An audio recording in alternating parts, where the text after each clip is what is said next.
Welcome to episode 3 of Storytime with Chris and Mo. And as you can see, Momo's in hiding. She was there a while ago, but then she disappeared. Alright, so we finished off with Irene meeting her great-great-great-grandmother, who is living up in the tower, and she has now been brought back down to the stairs so she can go back to her nursery. So let's find out what happens next. Chapter 4. What the nurse thought of it.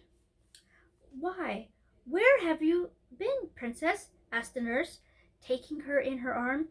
"It's very unkind of you to hide away so long. I've been so afraid." Here she checked herself. "What were you afraid of, nursie?" asked the princess. "Never mind," she answered. "Perhaps I will tell you another day. Now tell me, where have you been?" "I've been up a long way to see my very great, huge, old grandmother," said the princess. "What do you mean by that?" asked the nurse, who thought she was making fun. "I mean that I've been a long way up and up to see my great-grandmother. Ah, nursie, you don't know what a beautiful mother of grandmothers I've got upstairs. She is such an old lady, with such lovely white hair, as white as my silver cup. Now, when I think of it, I think her hair must be silver."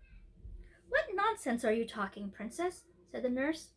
"I'm not talking nonsense," returned Irene, rather offended. "I will tell you about her. She's much taller than you and much prettier." "Oh, I dare say," remarked the nurse. "And she lives upon pigeons' eggs." "Most likely," said the nurse. "And she sits in an empty room, spinning all day long." "Not a doubt of it," said the nurse. "And she keeps her crown in her bedroom." "Of course, quite the proper place to keep her crown in. She wears it in bed, I'll be bound." "She didn't say that, and I don't think she does. That wouldn't be comfortable, would it? I don't think my papa wears his crown for a nightcap, does he, nursie?" "I never asked him. I dare say he does." "And she's been there ever since I came here, ever so many years." "Anybody could have told you that," said the nurse, who did not believe a word Irene was saying. "Why didn't you tell me then?" "There was no necessity. You could make it all up for yourself."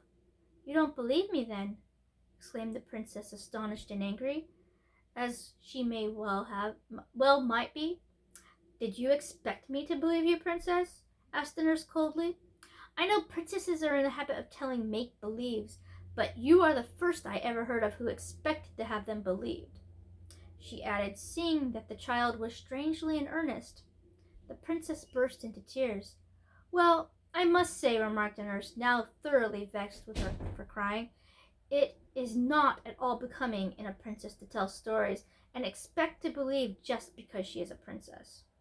"But it's quite true, I tell you." "You've dreamt it then, child."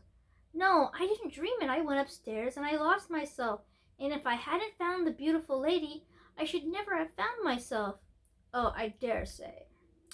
"Well, you just come up with me and see if I'm not telling the truth. Indeed, I have other work to do. It's your dinner time, and I won't have any more nonsense." The princess wiped her eyes, and her face grew so hot that they were soon quite dry. She sat down to her dinner, but ate next to nothing. Not to believe does not at all agree with princesses, for a real princess cannot tell a lie. So all the afternoon she did not speak a word. Only when the nurse spoke to her, she answered her, for a real princess is never rude, even when she does well to be offended. Of course the nurse was not comfortable in her mind, not that she suspected the least truth in Irene's story, but that she loved her dearly, and was vexed with herself for having been so cross to her. She thought her crossness was the cause of the princess's unhappiness, and had no idea that she was really and deeply hurt at not being believed.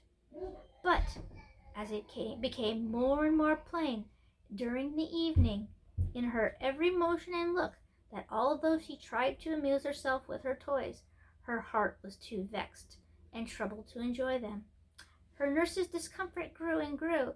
When bedtime came, she undressed and laid her down, but the child, instead of holding up her little mouth to be kissed, turned away from her and lay still.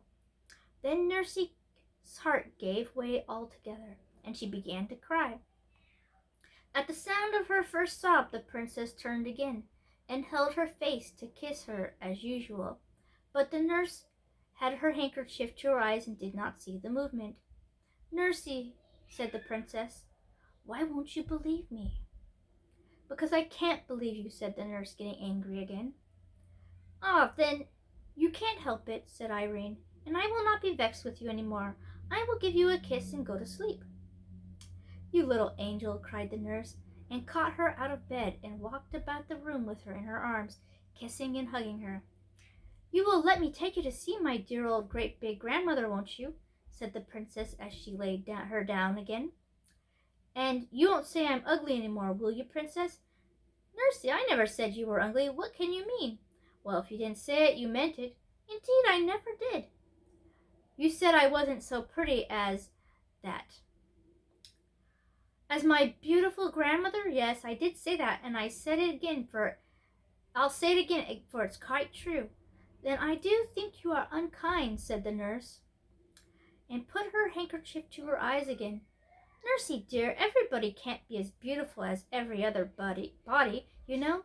You are very nice looking, but if you had been as beautiful as my grandmother—" "Bother your grandmother," said the nurse. "Nurse, that's very rude. You are not fit to be spoken to till you can behave better." The princess turned away once more, and again the nurse was ashamed of herself. "I'm sure I beg your pardon, princess," she said, though still in an offended tone. But the princess let the tone pass, and heeded only the words. "You won't say it again, I am sure," she answered, once more turning towards her niece.